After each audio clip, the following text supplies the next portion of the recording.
Chairman of the Services Commissions and all commissioners, Chairman of the South African equivalent of the Services Commission, and all protocols observed. I'm happy that the professor in another way put the very thing that I said last year, and people debated a lot on social media about it. But because it has been said by a professor, people applauded. One day I'll be one. I had a prepared presentation, but with what was said here, I had to throw it away and challenge the panelists and throw in ideas of how we can accelerate issues of housing. And I want to be a bit controversial as usual and challenge ourselves to look at things differently and probably live in the comfort and also die in the comfort that we deserve. Now, because I have panelists and I hope they didn't prepare their speeches, because I will pose questions and also put it to the House and say, is it not the other way of looking at our lives? Firstly, we are a generation that have seen both colonial era and the independent era. But there are certain things that we continued to hold on, and we want to continue holding on to them as if our life depends on it. So my first challenge in terms of policy making,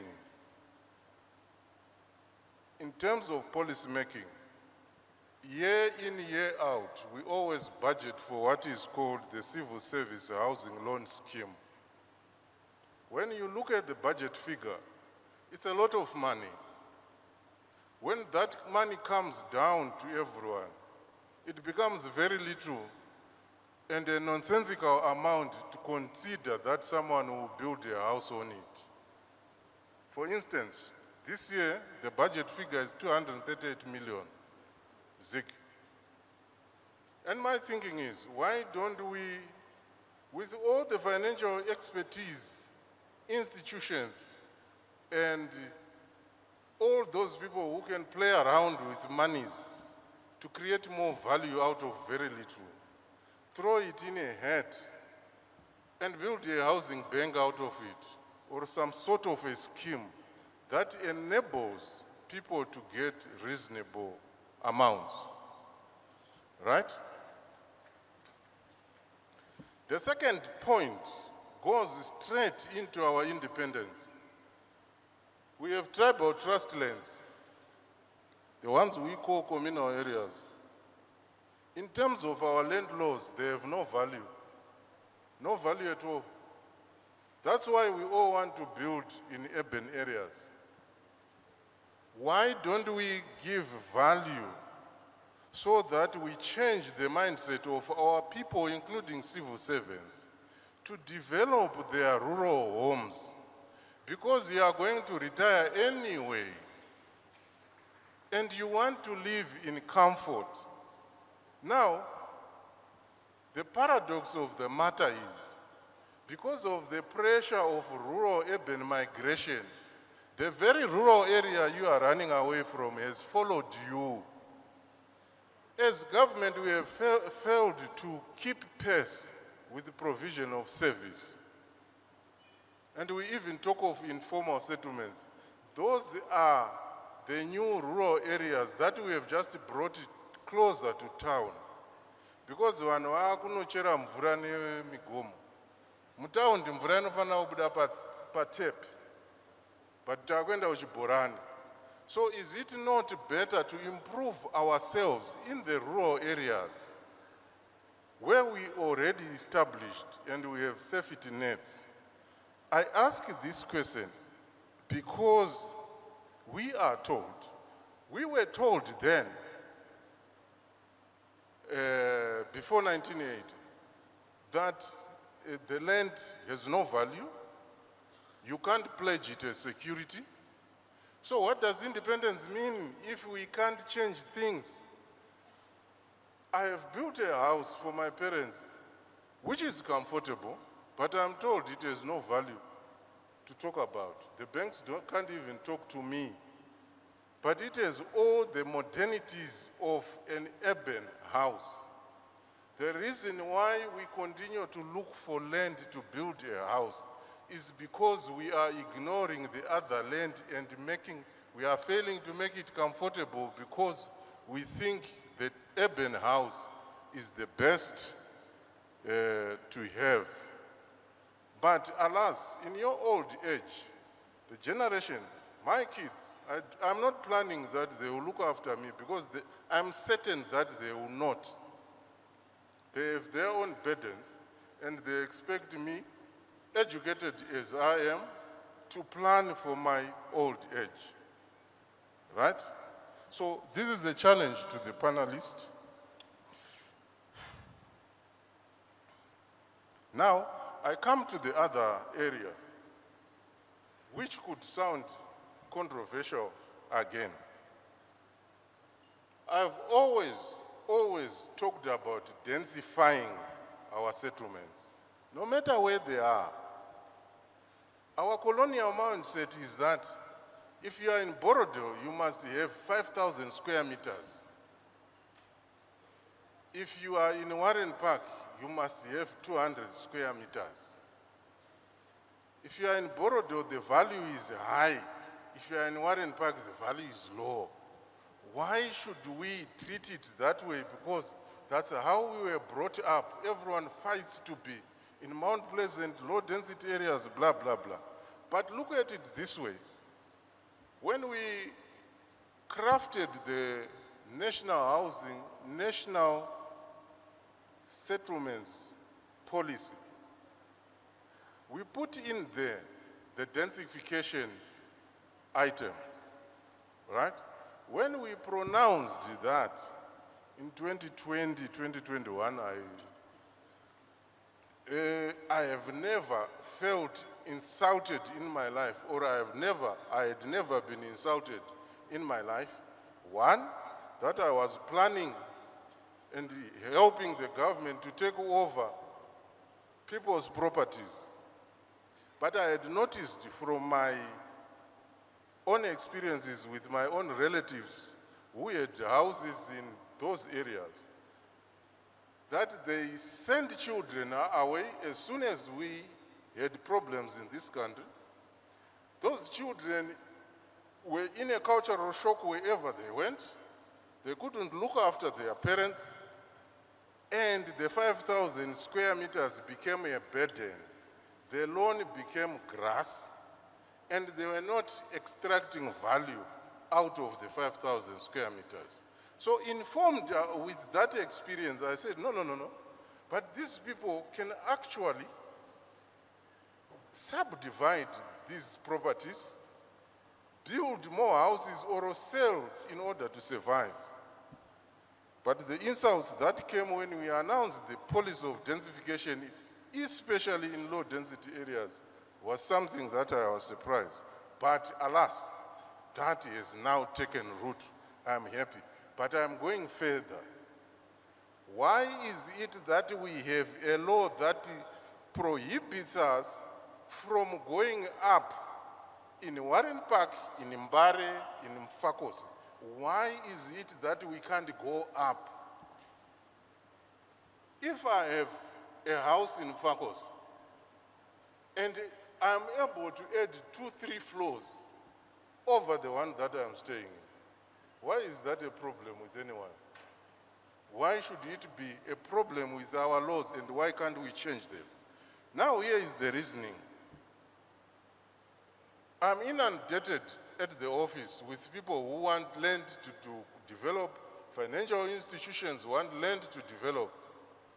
But my question is, are you aware that we are taking away agricultural land? Are you aware that in future, this country might go hungry because we have houses, we would have built a concrete jungle? Further, because the government is failing to keep pace with provision of services, especially water, as we expand laterally, we are making it difficult for government to provide the service. But we have existing service already in Warren Park. Why can't we just change the law and start go up? Experience that I gained recently from Rwanda. The size of Rwanda, Zimbabwe is 15 times bigger than Rwanda, but the population is the same. What I learned, what the Rwandese are doing, if Chinyanga has a house and there's a community there, they negotiate with the community to take down their houses and build apartments. They do what they are calling compensation in kind.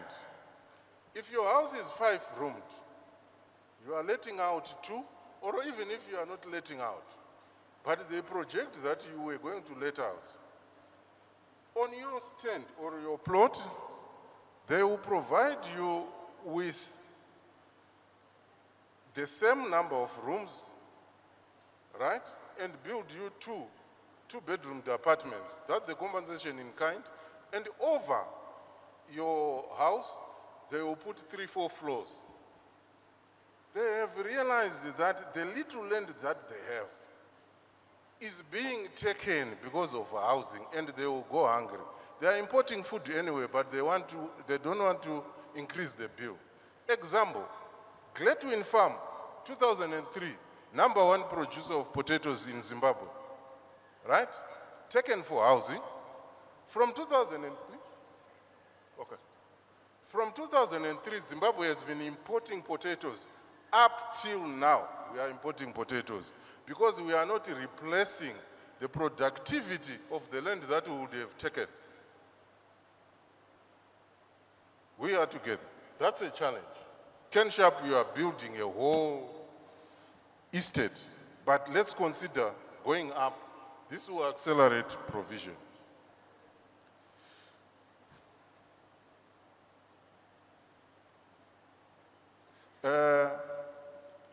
I also want to continue on my issue about value to rural areas. We have another rural area which we don't talk about usually, for which we benefited, the resettlement areas. There is resettlement area phase 1, which happened early 80s. It's the same as the rural area that I have talked about. They need to be improved. But the newly resettled, starting from 2000, a lot of civil servants got farms here. A lot of them may not be productive because they have not developed. Havakwanisi kugarako nekuti havatorina dzimba dzacho dzinovapa comfort. Can't we create a facility to develop them? Because presence, when you are running a business, is important. But when you are a cell phone farmer, asking about the sick goat, the sick cow, or the fertilizer, or the planting, you can be lied to. And that's why we think farming is not profitable, because we have no presence. But can't we deal with the issue of the civil servant being enabled? Other countries, I was reading about Cuba, when they did land reform, a lot of civil servants got land, they got paid leave and loans. You have 2 years to try to find yourself. If you can't make it, come back to the job and you surrender the farm. You can't have it both ways. Because a nation that wants its freedom must produce its own food. As long as you can't produce food, you will be a sitting duck for others. Because an empty stomach can make you do anything. I've talked about changing our mindset about densities. The current thrust is that the generation after us is more concerned about security. Therefore, the more you cluster people around, the higher the value of properties because there is shared security. We have a generation that is a lock up and go. They don't want to leave a maid in their house for security reasons, but because it's a clustered development with one entry, with shared security and so on, the value goes up. People pay for security. So these are the issues that I would like the panelists to look at the House, to also think about. 4, we have 70 years to live.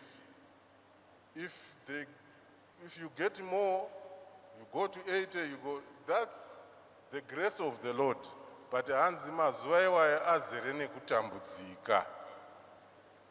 so we pray to live healthy lives, and healthy lives start with a proper home. There is no squatter who has good health. If we house our workers, if we house our retirees properly, we will have a healthy nation. Thank you. Thank you to Engineer Chinyanga from the Ministry of National Housing and Social Amenities. And we did say that the panelists that we have is a distinguished set of voices, policymakers, constructors, developers, and because they are here, we want to hear their side of the story. So at this moment, allow me to give the floor to Ken Sharp, and I'll pose 2 questions to you. The first one being, how can developers balance affordability with quality for retirees living on fixed income?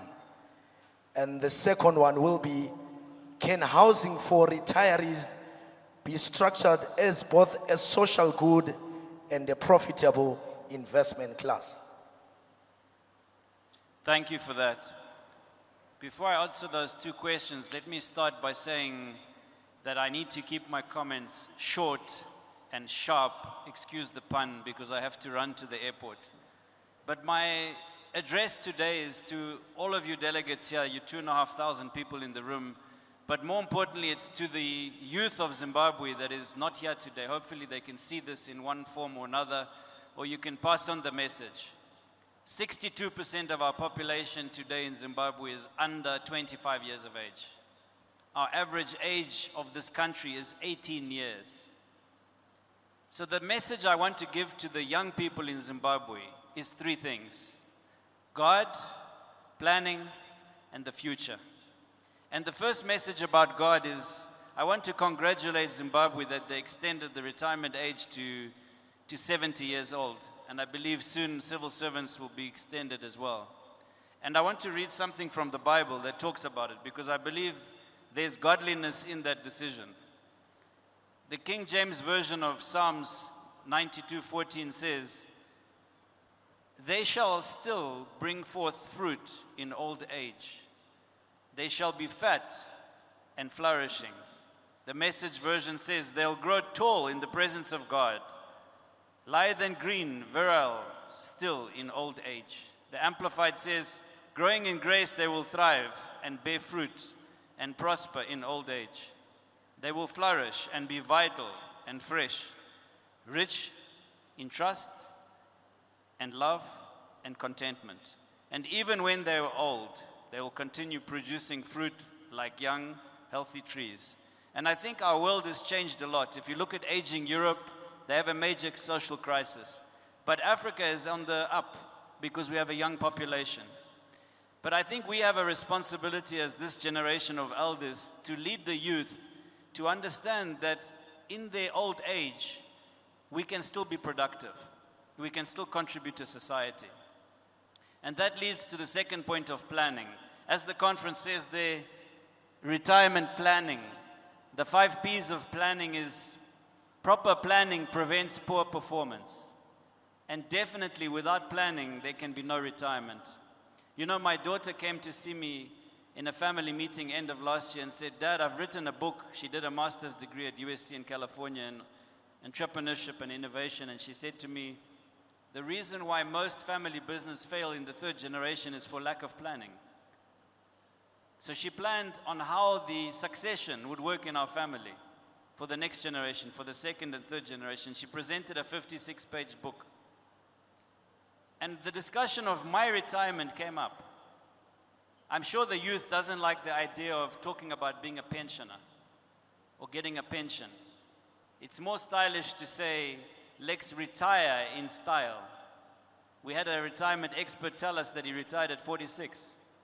I don't think there's any definitive age of retirement, but definitely you need to start planning for it when you're young. Even if it means taking $10 a month of just your pocket money and putting it into a retirement fund, even if you're only 10 or 12 years of age or a teenager, even if you can only afford $100, put it aside and invest it into something that will grow compounded every year. Because you'll be surprised how $100 a month can become $100,000 or even $1 million by the time you retire. The third point I wanted to make is the future. I believe that I'm a man of the future because in our company, Westprop, we have a vision of 1 billion bricks by 2050. And over the next 25 years, we are clear where we're going and how we're going to get there. You see, retirement without the future cannot exist. It's one and the same thing. So in your minds, picture where you want to be in the future. And I'd like to share you an African story about a young man who was 19 years of age, driving a truck from Harare to Blantyre full of confectionery of sweets and goods that I wanted to sell in Malawi. And I had my wife sitting next to me. It took 2 days to get there because it was difficult to clear the border. I was told there was no money in Malawi, they can't afford sweets and chocolates. Of course, I proved them wrong. This is back in 1992. And I was able to sell the entire truck and come back and then send someone else to start the business. And whilst I was on the journey, I said to my wife, I don't want to be a truck driver all my life. So I'm going to invest in 5 properties. I didn't have any house. I could hardly afford the rent of the house at that time. She said, why 5? I said, because we will live in one, we'll go on holiday in the second one, on vacations, and the other 3 we'll rent them out. So when we get to retirement age, we don't need to look for a pension. We'll have it. And I did that. I told her I would do it in 5 years. It took me 8 years. But 8 years later, I had 5 properties that I'd fully paid off. And that is how I started my real estate business, is investing with just a vision, with just a dream, believing in yourself, putting aside the money. So to answer the questions, yes, it is possible for affordable solutions. And I think we have to accept that the dignity of our countrymen, all Zimbabweans, should come first and foremost. We are a property of premier development. We're at the high end of the market. We're putting 25,000 units into this market in Harare alone. But there's no reason why we can't look further down to lower income levels and provide affordable housing, dignified quality housing, beautiful estates that we're doing in Borrowdale. There's no reason why we shouldn't do them in high-density suburbs. And I think the solution to that is 2 things. One, we need government to be collaborators, to understand what it is that we need as an industry. We've been dollarized in real estate since 2008, and we've had significant growth. But our mortgages to date is less than 0.3% of the GDP of Zimbabwe. And mortgages in Africa should be 20% of GDP. So if you take our rebased GDP at 50 billion, mortgages today should be 10 billion US dollars. but we don't even have $100 million of mortgages. So we need to come together as industry, as government, and provide a stable platform where the currency is not an issue in 30 years' time. Because if we are to go out and attract $10 billion of mortgages today into Zimbabwe, which we need to provide affordable solutions, then we need to say to those providers of the funding, for 30 years they can be sure of getting their US dollars back. So my view is that we need to seriously lobby together a multi-currency regime for our industry, for mortgages for Zimbabwe, and find an affordable solution for the lower income earners, for the civil servants in Zimbabwe, so we can give them a dignified retirement. And I'm sure we can put together a fund jointly between Ministry of Local Housing, between Ministry of Finance, between the pension funds, that's tax-free for people to save into. So that people know, when I was a 19 years old man, I knew that I would buy a house that I would own, it would be paying me rent for my retirement. There's no reason why we can't design a pension fund to be able to do exactly the same thing, so that the person contributing knows exactly what house they're going to get when they retire. Thank you very much. Thank you for that contribution. We also have in our midst the NPS General Manager, Ubabu Mahlangu, and Mahlangu, Amachono Baba. I will also pose two questions to you. And the first one will be, what role can pension funds play in driving demand and supply for retirement housing? And the second one will be, how do we unlock long-term pension capital for retirement housing given short-term banking deposits?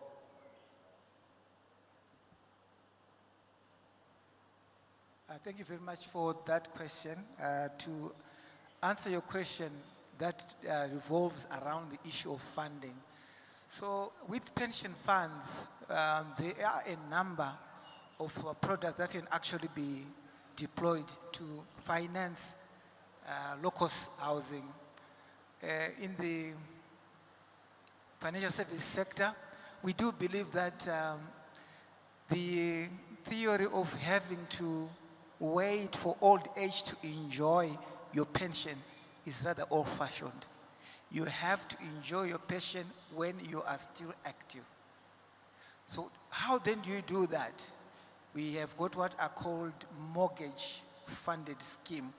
All you're basically doing is you are bringing your deposit to the bank as funding, and we flip that, and we tell you to nominate the people that you want to come and borrow against that fund. So you can see what we're basically saying is you are able to fund, to self-fund your mortgages through your pension funds. Then your other second question, it revolves around the issue of creation of housing stock, especially for the lower end of the market.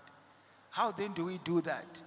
I think through our trademark projects in Ziorasekwa, in Stone Ridge, we've actually come to understand that when we say low cost, we are looking at a structure of no less than 30,000. Then after having said that, how then do we ensure that there is affordability? And affordability is a function of two perspectives. The other one is the value, and the other one is the tenure. So like at the current moment, the issue that is standing on the way of finance as well as affordability is the 2030 conundrum. 2030 strictly, not the 2030 that you're thinking of, it's 2030 as it relates to the multi-currency environment. 2030, us as financial institutions trying to create funding over and above 2030, the question has always been, what guarantee do we have that the authorities are not going to repeat the devastating policies that have seen pensions completely wiped out? But us as NBS, what we have done to augment the issue of funding is we have extended, notwithstanding the risks that we actually foreseen, we've extended the tenures to up to 25 years. So you can see that is the impact that we intend to have on creation of housing stock. And again, that is certainly going to impact on the affordability of these structures by the youth. I quite liked, I think, what Professor Fikeni said. Say the challenge at the moment is you have people trying to do planning in the twilight of their careers. Then you find that it becomes very impossible for one to get funding because of the balance of years to retirement. You cannot, you see, the shorter your period of repayments, the higher the installment. But like as always, Ken was saying, he bought his house at 19. So that gives you, let's say 20, that gives you close to 45 years to actually borrow and pay for your house. And that is very, very, very important. Thank you very much. Siabo. Now over to the ITPZ, where they are represented by Willings Zirevo. My question to you then becomes, how can banks and DFIs create affordable financing models, for example, reverse mortgages, pension-backed loans, and long-term products? Over to you, sir. Okay, thank you. Good afternoon, everyone. So, when I was told I was going to be on the panel to talk about retiring in comfort, I had a number of ideas in terms of what does that entail, but I narrowed it to 3 things. You must have income, you must have health, and you must have secure housing. So as IDBZ, we are a national development bank with a core mandate on infrastructure development. So our touch point is on supporting the infrastructure pillar of these 3 things that I've talked about. So for housing to be affordable, there are 3 things. The first one is land. You have to get land at good value because it's a significant input into the overall cost of housing. The second issue is capital. It's the tenure of the capital and also the cost of that capital. The last thing is the offtake side. We are speaking to civil servants who probably are not the best paid. So how then do you combine these 3 elements? The structuring the offtake side in terms of what kind of mortgage facilities do you offer, the capital, and also the land. My brother is asking more about how we can bring in DFIs, banks, and other financial institutions, including pension funds, to provide long-term financing that would then make it possible to offer housing solutions that are affordable to the majority of civil servants. Now, earlier on in his address, the Secretary talked about the capital, or rather the funds that government is allocating towards supporting housing provision to civil servants. But he then mentioned that as those resources trickle down, they become very insignificant. So the solution is to then say, how do we combine those resources, or rather, how do we leverage those resources in order to catalyze investment by DFIs, by commercial banks, by pension funds, in a manner that would provide financing solutions to housing provision that is sustainable, that can allow us to provide housing to civil servants that is affordable.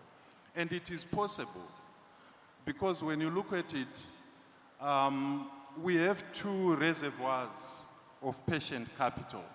The first one is what's coming from government. The second one is the pension contributions that are going to the Public Service Pension Fund. That's a source of patient capital. Then lastly, you have got pension funds. Naturally, they've got long-term liabilities, so there should be a source of long-term savings. Of course, in our environment, they've tended to be short-term minded because of what has happened in the past. But I do believe that if we were able to come up with a platform that brings together, or that combines these three forms of capital, and also the short-term capital, the expensive capital coming from the private sector, we are able to come up with a capital that I think will be suitable to provide affordable housing solutions. And government can then support with two things: availing suitable land at affordable valuations, and also backing this structure with fiscal incentives, including, for example, tax exemptions, tax holidays, and other things like currently it's reducing regulatory fees, which are a significant cost, by the way, in the build-up to the overall cost of housing provision. So I do believe the buzzword is blended finance. We have to combine various sources of capital. And as the IDBZ, we do have capabilities in planning, preparation, and structuring housing developments. In recent times, we have partnered government, local authorities, and also private sector developers. And we have been able to deliver housing, but of course it was not targeted to the low end of the market. So the call to action is then to say, we are ready, and with our counterparties, another public entity, which is probably now the largest investor in the market, we can combine our technical capacities and resources to build this platform that can then roll out housing schemes at scale for the benefit of civil servants. Thank you. Thank you for that. Right, to the Harare folks, depending on how you come to Bulawayo, if you are Ken Sharp, obviously you will use the airport. And as you drive through to Bulawayo, there is this nice suburb to your left, just before the bridge. Goddard Hoplin Estates, they are represented today by Mr. Colson, who's the Chief Executive Officer. Maybe if you can show by raising your hand if you are still with us. From Hoplin Estate. As well as Mr. E. Dube, who represents Enoch Construction. Mr. E. Dube, are you in?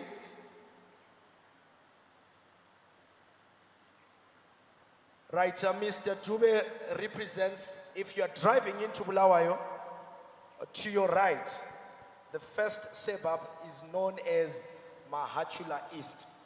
So we have a couple of questions that we want to ask them. But again, in our midst, we have Philip Vekwa, who's from Smart Rural Homes. If you can show by raising your hand, Mr. Vekwa.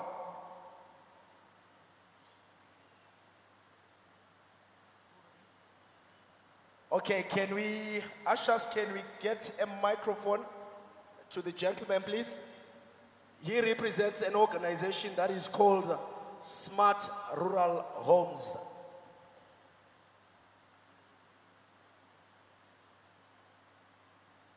And whilst the microphone is getting to you, sir, back to you, engineer.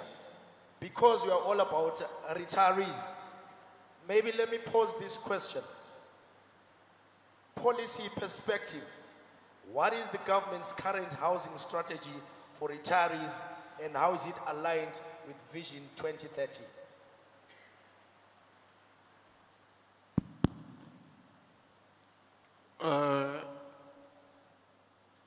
Truthfully speaking, we don't have in existence a policy for retirees.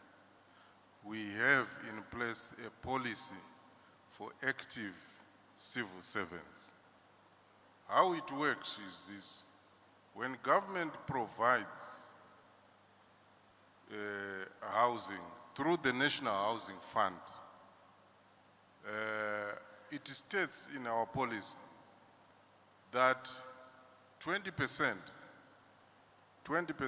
of properties developed by NHF will be given to civil servants.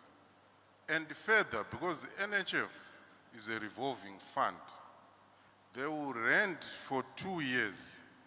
After 2 years, they then activate their option to buy. Right? However, we also focus on civil servants in service. That aspect we tend to ignore. They have to stay somewhere while they are still working. We have a shortage of government pool properties because we want to maintain the dignity of government by way of where our workers stay. I'll give you an example. An immigration officer working in Bedbridge border post. The job of that officer is to ensure that the dues that are due to government are paid. Now, if we don't provide, looking at the future, looking at 2030, how capable is that officer who is renting from a Malaicha or a cross-border trader who is in the habit of not paying duty to enforce duty first with the landlord and their goods? So our focus, firstly, should be to provide for those civil servants while they are in service. Our thinking also is that because government houses rentals are below the obtaining market rentals, they will then be able to save the little they were going to pay if they were not staying in government houses to build their own houses. We don't expect them just to sit and say, government will think of us and will do for us. If we provide while you are working, we expect you to be able to save, to also provide for yourself. Is that clear? Then there is the civil service housing loan that I have talked about.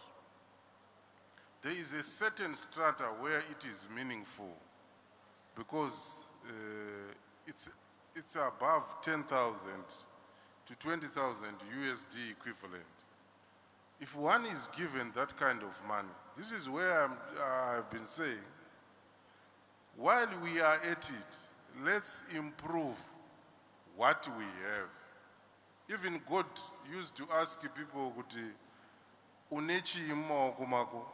David had a sling, the other one had a stick. Yeah? You must have something. You are given 10,000 and you come from Useko or something.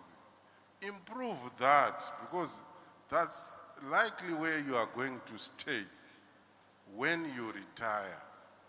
If we then tend to be sure instead of a house, you buy a car. 5 years down the line, the car is broken, you are back on Mushika Shika. That's lack of planning, honestly. And the government would have done its best within its capacity to enable the civil servant to be able to take care of themselves. So these are the ways that the employer has put in place in order to help and facilitate the civil servant to look forward to 2030. Thank you. Thank you, Engineer. Now, the next gentleman, Philip, you've got the microphone now. Yeah, Philip's story is different, ladies and gentlemen. They are focusing on integrating Africa's rural communities into the continental digital transformation. That story, bringing it into the Zimbabwean context, how successful has it been? Over to you, Philip. Thank you very much, Mr. Moderator, and all protocol observed. Let me go straight into the story of the day. The amazing submissions from the experts and the panel really speaks to what we are. As I stand here, I'm literally preparation meeting opportunity. Because the background of our work as smart raw homes, tagline, commercializing Africa to raw homes. We are literally saying, let's turn all our raw homes into commercial production business units. Each home can earn 20 to 25,000 net income per month from the 6th month of installation. I'm not talking of insights or ideas. I'm talking of a background where we won a global bid to develop the agri-tech blueprint for the whole of Africa, which was launched. It's also a flagship of Zimbabwe under Smart Africa Alliance, which is composed by all heads of states in Africa towards the digital transformation of Africa. So they're focusing on one of the pillars being agriculture technology. So what we did in one of these work we did for the continent, we realized that it's not the problem of the civil servants. It's not the problem of governments. Africa in the world is the only region that does not have a high income economy. We're only low to middle income because of a dual economy. This means mass economic exclusion. The larger population has been cut off from participating in the main economic activity. No matter what you do, eliminate corruption, increase your budgets, you would never succeed because the dual economy is saying the people that are supposed to be feeding the governments are being fed by the government. 70% of the food production is being done by smallholder farmers who have no capacity at all. We should move them from artisanal means of production to more sustainable means. What do I mean? 3 things are required. Take them through an industrial upgrade capacity building that capacitates them to produce at homestead level. That's mass production. Allow them to mass process and produce within 50-kilometer radius. Whatever they're able to do to package, to process and add value, they should do it within 50-kilometer radius. Number 3, integrate the smallholder farmers into the same information and financial flow. Use your ICTs to give them proper production information, give them information, and they should do everything on a strengthened decentralized production ecosystem at homestead level, and then we decentralize it through policy facilitation at a digital level, so that whatever is sold in Nganga is available in Bedbridge within 8 hours of logistics, whether it's cold chain or heating chain. Now, the problem is we are focusing on cities that were built without us in context. We are focusing on economies that were divided against us because of our differences. It is time for us now to unite our economies because of our diversity. Zimbabwe used to trade all the way up to Ngorongoro in Kenya. They would go to the ocean. Munumtapa would do trade routes and make money. His people would mine gold and willingly bring it to the king. But in this case, we are sending out regulatory authorities to get money, which is never going to be a success. So our case is, let's give everything to the smallholder farmer. Within 6 months of installation, they will be able to make 20 to 25,000 from 6 to 9 revenue streams. Poultry, apiculture, aquaculture. We have the business cases proven. What I'm saying right now, Mr. Moderator. So in our case as Smart Homes, we have gone ahead. People have been hearing about Atlas Convention. We have already launched a global research anchored on academic sector. We've had over 50 expert researchers from all over the world, Canada, the US, Nigeria, Manchester University in Europe, they gathered in Victoria Falls. We are publishing the first book of chapters in the global world that is researching on commercialization of Africa's raw homes. What it means for Zimra is you will be collecting revenue from every smallholder farmer. Imagine what kind of a Christmas every day it will be. Number 2, we are looking at Africa trading less than 2% of the global trade and investment framework. Yet, Africa sits on 60% of the world's arable land. 70% of the production of food in Africa is coming from smallholder farmers, especially women. But they are not in any way within the main economy. So in closing my submission is, I am a humble follower of Engineer Shinanga. He's very sincere about us looking or taking a look at the smallholder space, which is going to be Africa's next biggest economy. In terms of diaspora remittances, we've got 2.2 billion annually, which can go up to 50 billion annually if you integrate meaningful business cases into the smallholder farmer.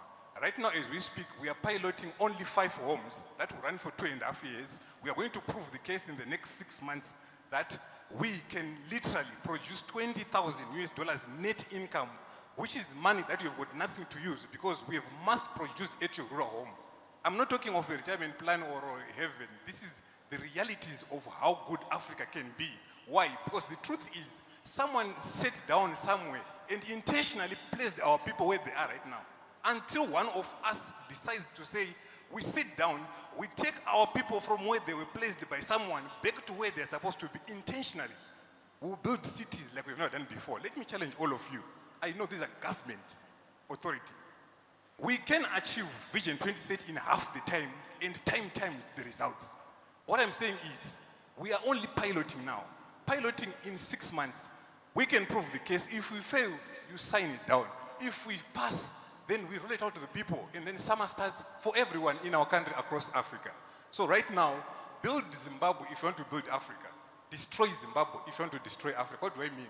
They say the future belongs to those that see the opportunities before they become obvious, whether as a family, as a country, as a company, as a ministry, or as a nation.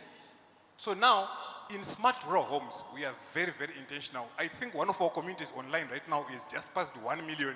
Just organically and quietly, we've got 1 million smallholder farmers in our community. I think there's a group called on Facebook, let us build rural homes in Zimbabwe. I think more than 30% of the people here are part of that group.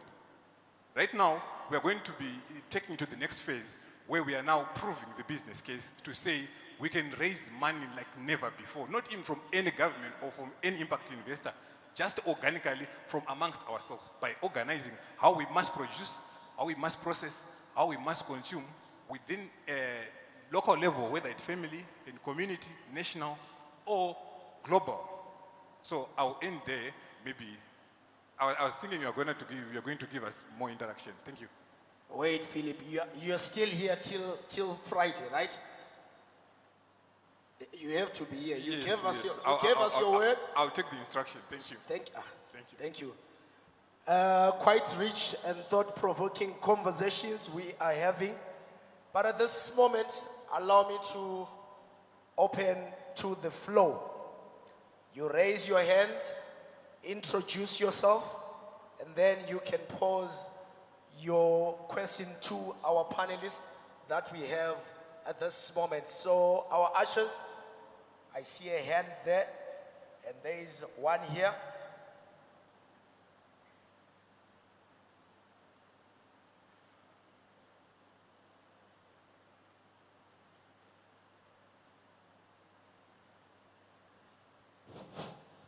Thank you.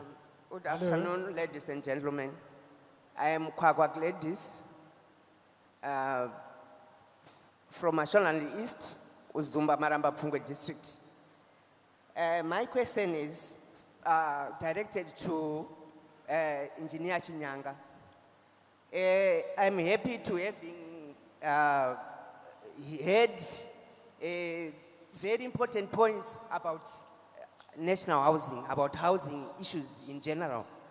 But I have a few issues to ask you relating to your Ministry of National Housing. And I don't know whether you are aware or maybe some other guys do the work on your behalf without your knowledge, because it's contrary to what you have talked to us. My first issue is that you highlighted that housing in rural areas are cheap, but surprisingly, the houses in rural areas, the government poor houses in the rural areas have been pegged same value to the houses at the growth points and maybe in the towns. Also, you have talked about having comfortable homes. The houses in our district rural areas, they are not exactly houses, but we can relate them maybe to shacks. They don't have any roofs, they don't have any toilets. In fact, they are not actually houses, but they are paying rent, same rent as those in the urban areas or in the growth points. So, also I've got another issue on housing. the rent is being pegged in US dollar. But in Zimbabwe, we are allowed to choose the form of currency that we want to pay. But in the national housing, we are, in fact, forced to pay in US dollar, whether we like it or not. So your officers down there are paying us, are allowing rent to be paid in USD, and that's what we are doing.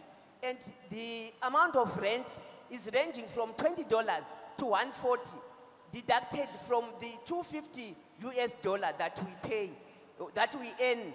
And that $250, we have to deduct the food, we have to deduct the school fees, clothing and the like, and even looking after our elder parents. So in fact, I personally, I'm appealing to you to consider paying rent in ZIG where possible.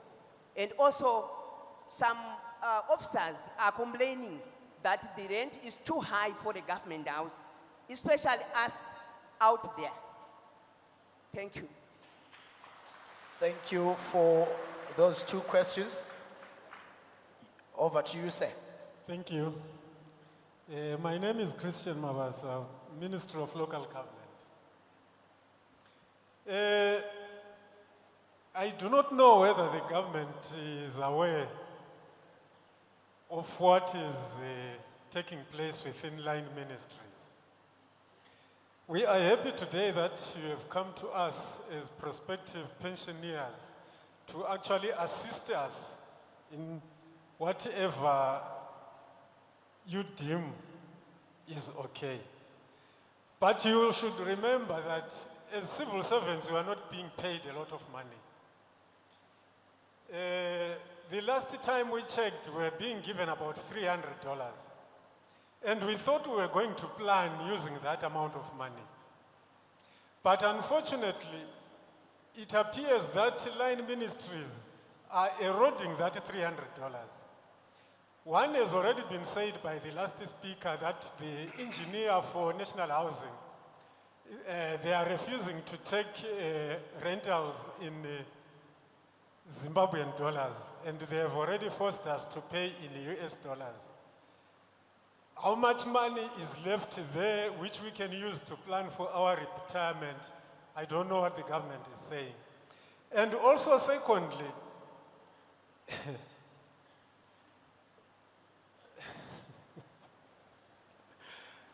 the government itself is also refusing to take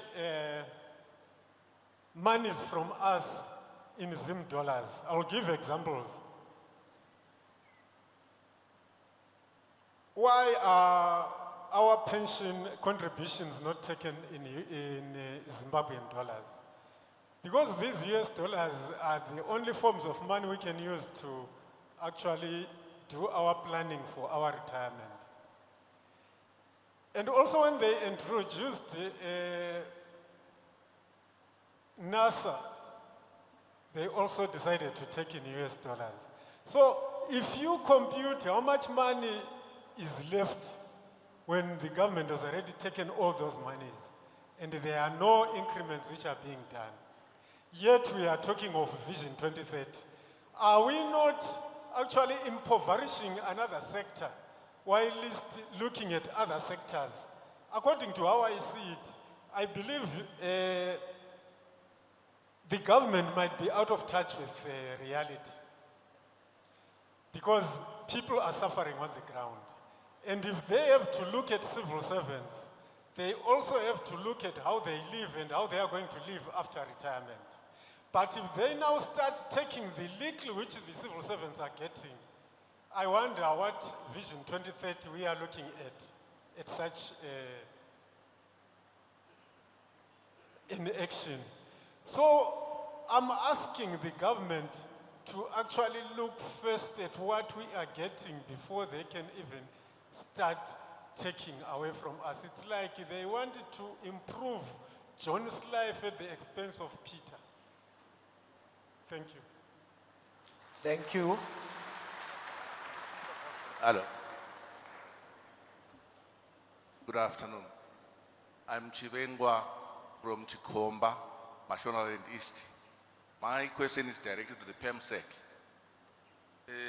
Sometime around 1994, I was about 34 years old then, there was a scheme called Pay for Your House scheme.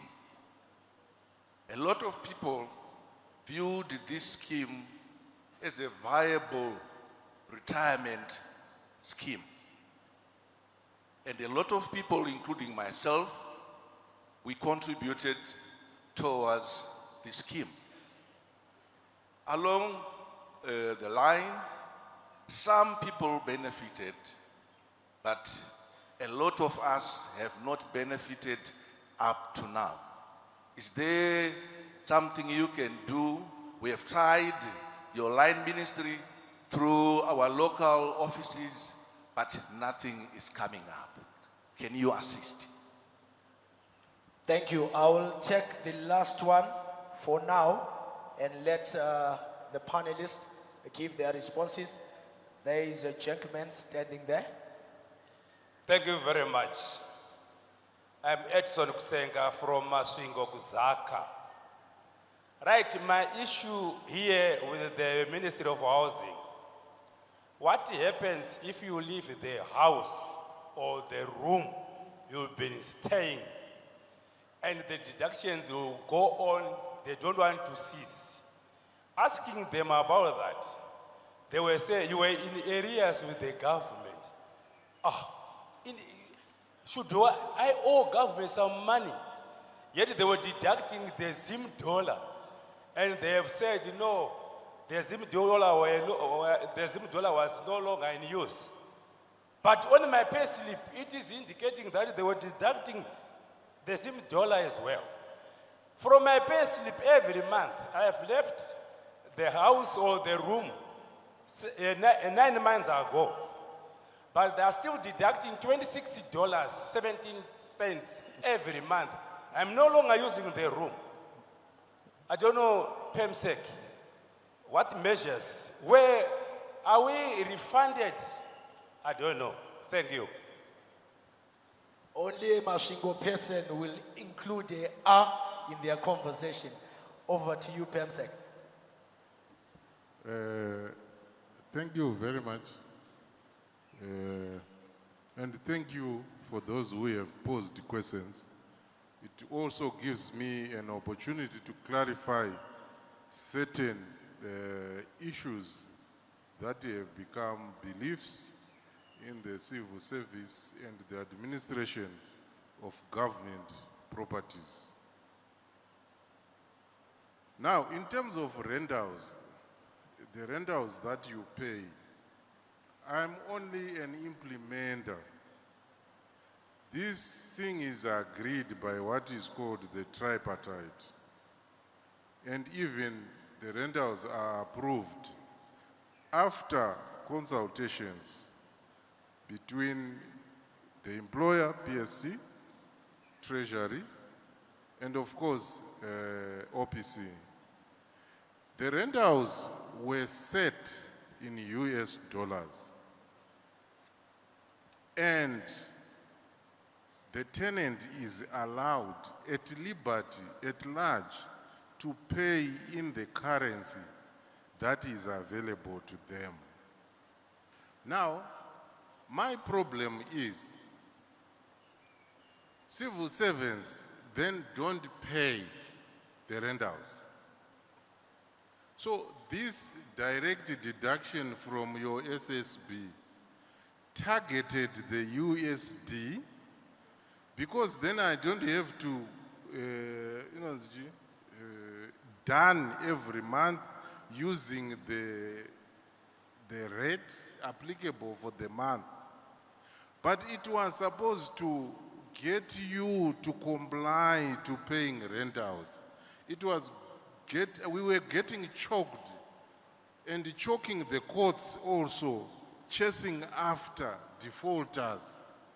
If we let you go scot-free, believe that you will pay, most of those in government houses at some point were in more than 2 years rental arrears. They were not paying rentals. They were not attempting to pay. They were not even being forced to pay, but they would have renewed their tenants' agreements.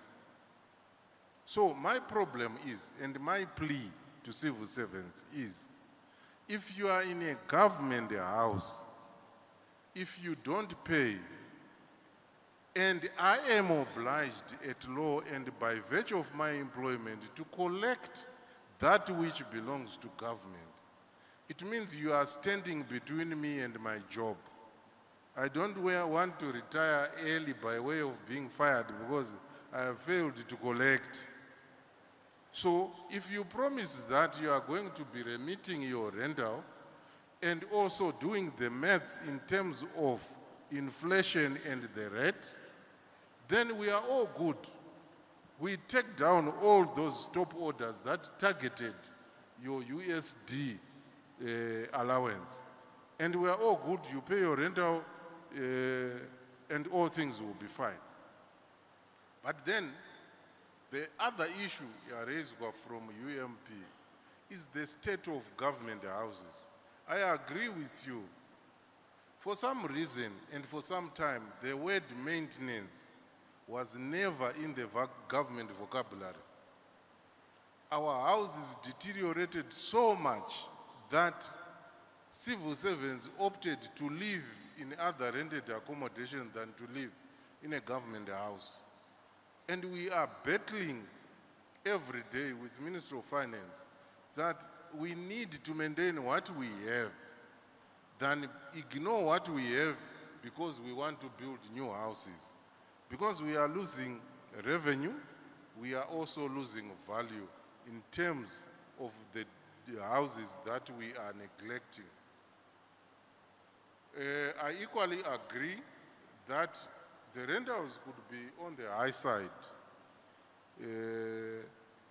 How they were crafted is that we have types of houses.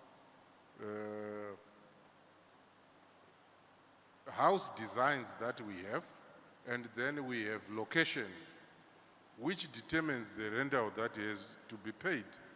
Probably what we need to do as housing is to initiate a discussion with the employer and relook at the rental levels in order to accommodate the concerns of the civil servant. But like I said, it's not a unilateral decision that I could make that we will be reducing rentals. The house admin function is a delegated function by the employer. So the employer has to be consulted and Treasury has to be consulted. The other issue of deductions, I think that will be deductions that have nothing to do with housing, that would be properly responded to by the employer, PSC. And the deduction stoppage, yes, I have heard these concerns. I don't know why. When we submit your forms for direct deduction, the SSB is very quick to implement. When we instruct it to stop, they are very slow. I don't know why.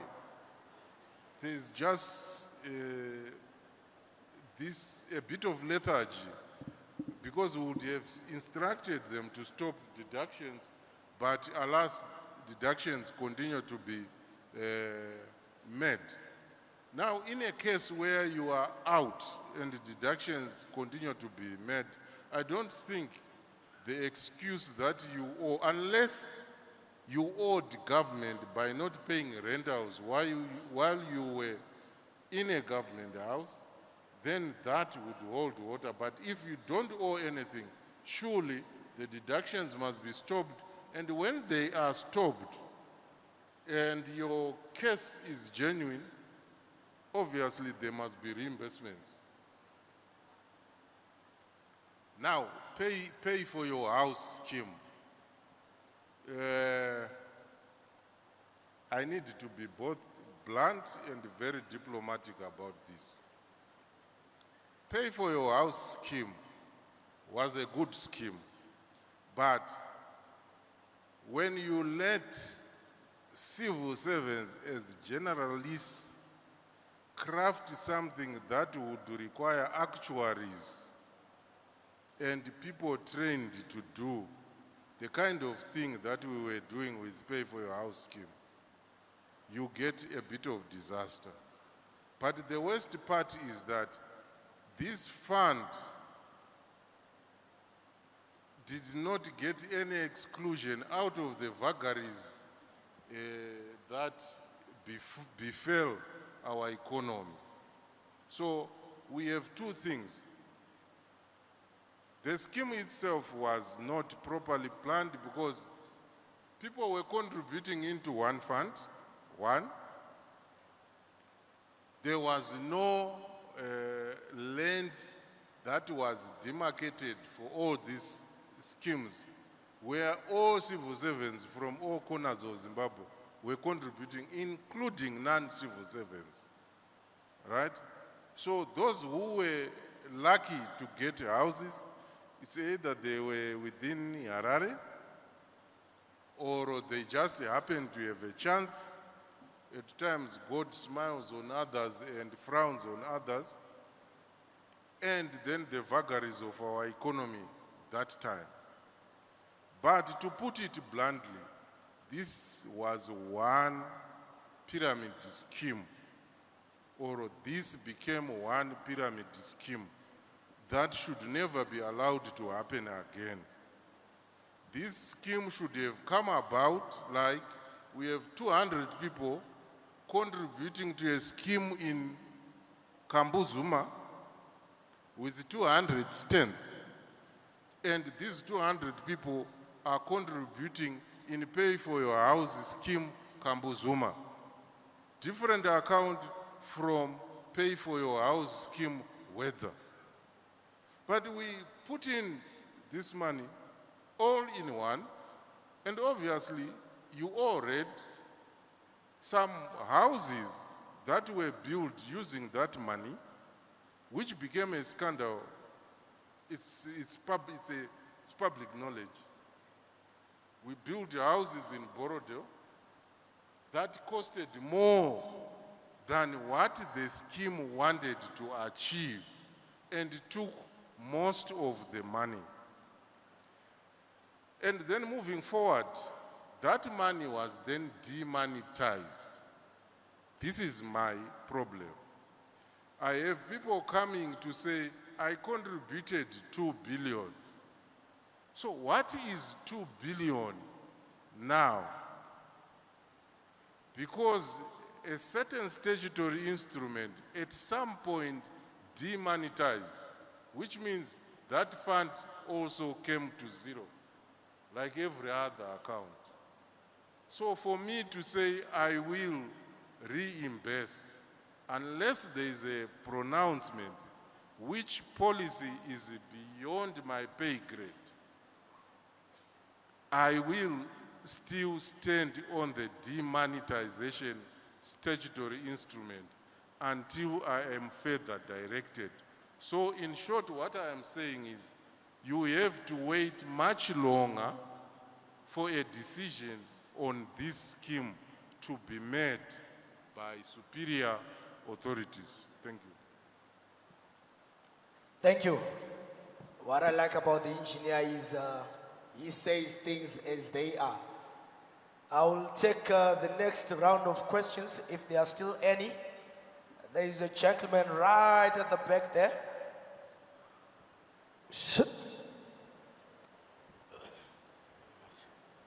Thank you. Thank you very much, engineer.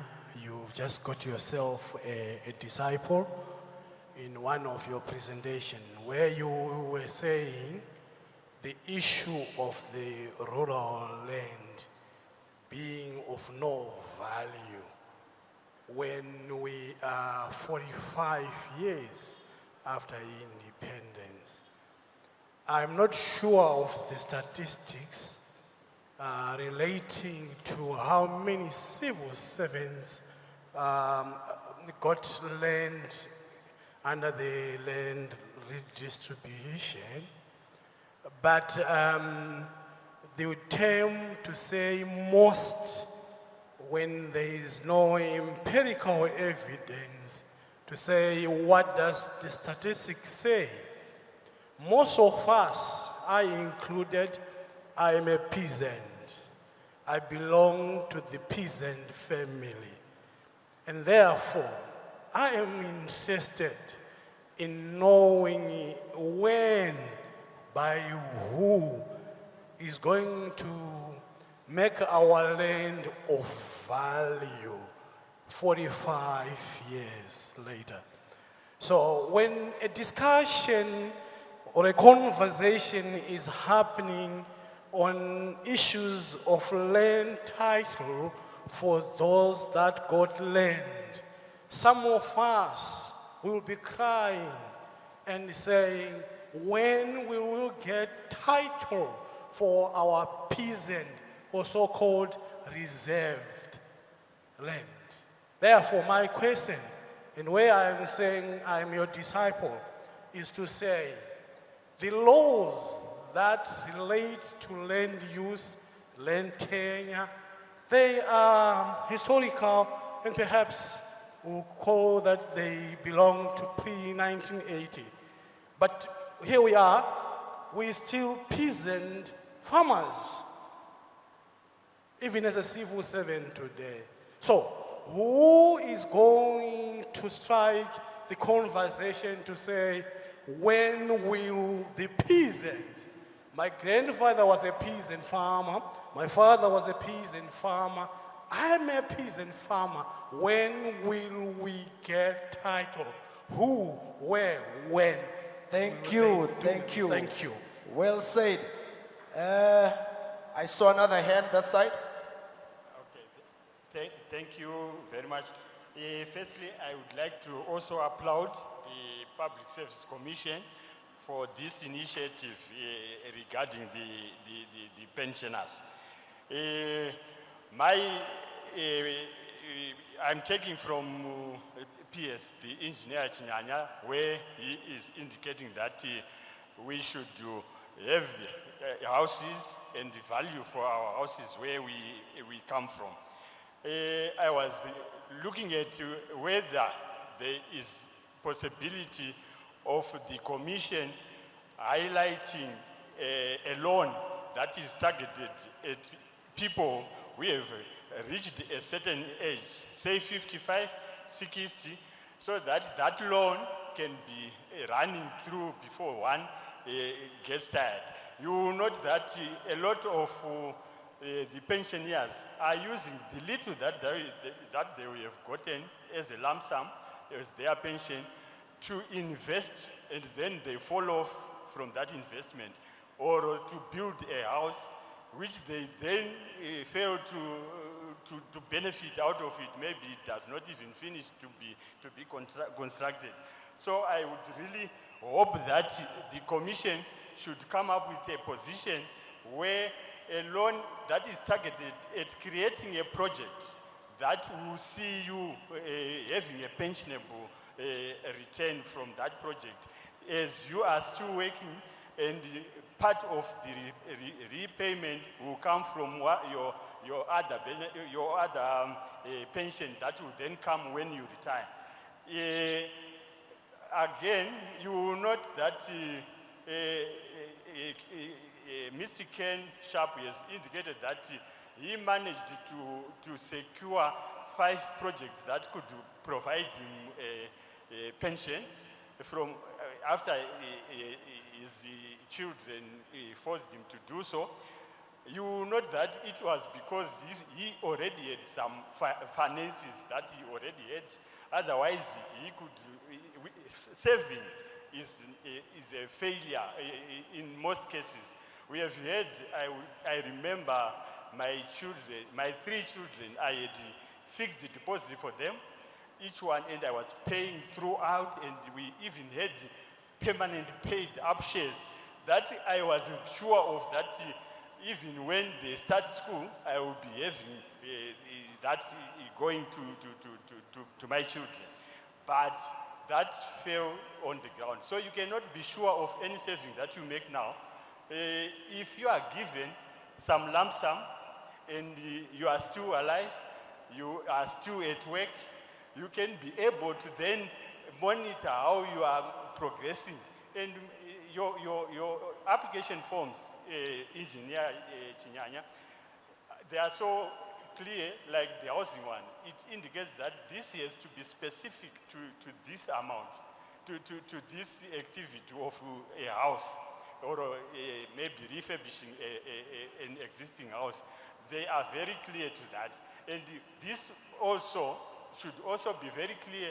Your qualification is being 55, 60, and then you repay, and an audit can also be done to ensure that what you have requested for is actually into the project. That could be at your home, and maybe a building, if it is a home that has already been provided, but I would suggest that it be targeted at a project that is aimed at providing a return in future. Thank you very much.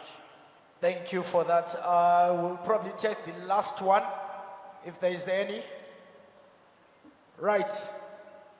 Hello? Hello? Hello? Okay, you can go ahead. Okay, thank you very much for this opportunity. I have 3 short questions. The first question is about the so-called land developers. Who registers them? Who monitors their activity? Because a number of people in bid to own houses have lost their hard-earned money to these land developers. Maybe, engineer, you can help us on this one. The next one is the housing loan, which you made reference to. To the best of my knowledge, engineer, the last 2 disbursements have not yet been received by the selected beneficiaries. So we are saying, even if it's very, very leaky, the bottom line is why does it take so long to be given to the selected beneficiaries? And then the last one is on the GEMS fund. Civil servants, their money is deducted, and I believe it's into a pool fund, which is supposed to probably easily be accessed and at meaningful loans. But practically on the ground, to get it, you go through a lot. And if you do get it, it's set at a minimum that it will not help you to implement whatever projects you had in mind. Thank you. Thank you. I think, engineer, virtually all of them were being directed at you. So over to you, sir. Thank you for the questions that you posed. Land title, it's something that in terms of policy we want talked about. The who, the what, the when, the where are questions that I cannot answer. But these are issues that we are flagging as the Ministry of National Housing, because our question is preference of where to retire rests with the individual. That's one. And we need to make Zimbabwe attractive in terms of retirement. If you want to retire to your rural home, probably awaiting your chance to be Sabuku headman chief, You must be able to do that without fear of losing anything. Again, my wish is to stem the movement of people from rural areas into urban areas. Now, we are eating up all the peri-urban. In any case, if you drive past Chitungwiza up to Dema, there are all houses, same as Domboshawa. Bulawayo has similar issues, Marondera similar issues. So why don't we give these people what they are looking for, where they are right now, and make it attractive? One of the solutions is the smart rural home that he is talking about. This issue is a collective, but someone has to flag it and say, can't we discuss this one? It might make our people's lives better. The discussion has already been initiated. I think it will be taken to other platforms so that a decision can be made on it. Loan hasn't been received. Now, probably this would be answered by Minister of Finance. What happens is, as Minister of Housing, we are notified that X amount has been released towards the civil service loan scheme. What we do is we distribute it to ministries, notify ministries so that they can cause their housing committees there to sit and select beneficiaries. Once beneficiaries are selected, the amounts are known, we communicate the same information to Ministry of Finance to now release the money, the actual cash. There's a computer release, that is not cash. Then we want cash support in order to then distribute it to the ministries for them to then to beneficiaries. But if we don't receive the cash support, it also delays the time within which the beneficiary receives the cash. So this could be the issue that is taking place because of other pressing commitments. The cash support would not have come from Treasury. The GEMS fund, I think that would be PSC to answer. Land developers. In terms of land developers, we have a real challenge. You see, at times an educated nation is a very dangerous nation to itself. It can play around with the laws, statutes. You have land developers coming in as cooperatives, right? They are allocated land by Ministry of Local Government. We facilitate them in getting the land, we facilitate in getting the processes going. But once that land is gotten, all of a sudden, they don't want to talk to local government, they don't want to talk to housing. They are now cooperatives reporting to Ministry of Cooperatives.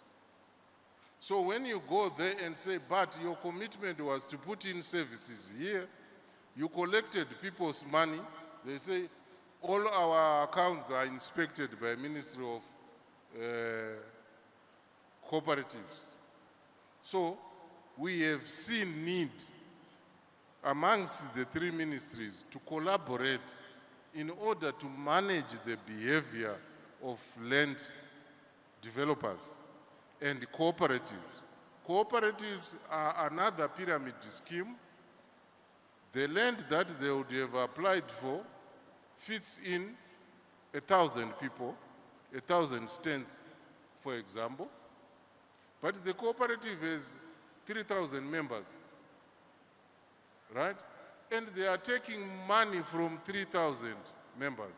Instead of taking money from 1,000 beneficiaries who would then get allocated 1,000 stands, they take from everybody else, which creates a pyramid scheme because there is no guarantee that the government will give yet another piece of land to cater for the 2,000 that have been left out.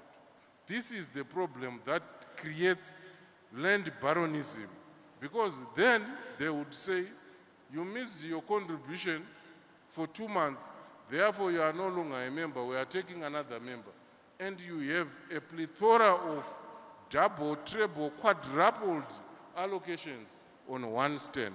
So my advice is, when you join schemes by land developers, as a member, you must be clear also than to then take recourse to government when you willingly surrendered your money without understanding how the whole land developer and the scheme works. This is a plea because we have all this. And at times, the agreements that you sign with the developers or cooperatives are really self-defeating in that you can't even go to court because before you approach the courts, you have lost through the agreement. Let's consult lawyers. We have lawyers within government. We need to consult them before we enter these agreements because civil servants have suffered most. Because for some reason, everyone who has a scheme of something targets civil servants. And civil servants are so gullible in that they rush to try and take advantage of something that they would not have researched on, and they always lose. My plea is, before you touch, please read in between the lines and understand what you are getting into before you get into it. I think I have answered all the questions.